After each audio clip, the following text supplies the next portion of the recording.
Umaga naman po sa ating lahat. So yan, ngayon po, share na naman po ng ating recipe for today. Gagawa po ako ng simpleng pagkain ng mga amo. Yan, yung kusa po. Pero sa atin yata, para maliit na, yung maliit na kalabasa.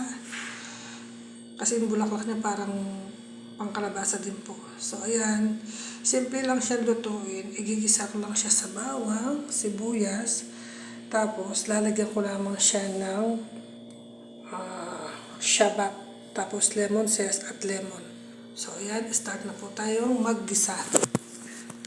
So, ayan. Pinapabrown lang natin yung bawang, sibuyas. Gusto kasi ng mga amo dito, yung maasim. Kaya lagi silang may lemon dapat. So ayan, brown na siya. Ilalagay na natin ito. Ayan.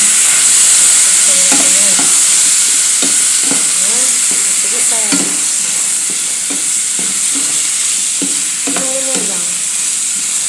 Igisa mo lang siya. Tapos, lagyan siya ng konting tubig. Pampalambot lang.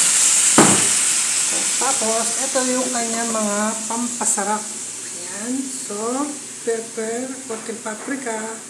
Tapos, yung pampalasa nila. Ito, ayan.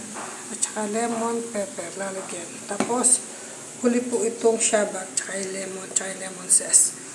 So, ganyan lang po. Lagyan na natin siya ng asin. Ayan. Paminta.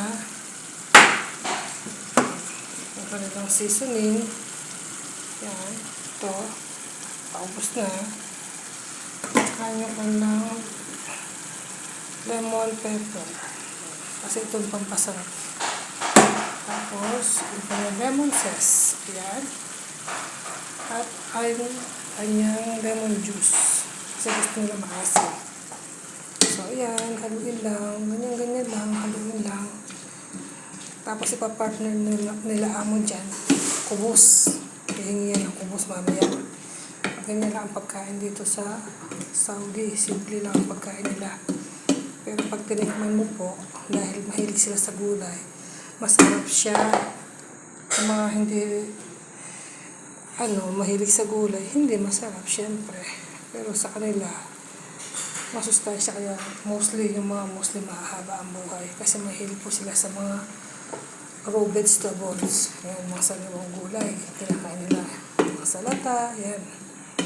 So, ayan ang magiging result niya. Maasim-asim po yan. Kusa na maasim-asim. Kumbaga sa atin parang sinigang. Yan.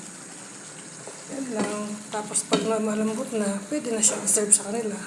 So, yun lang po ang aking share na recipe.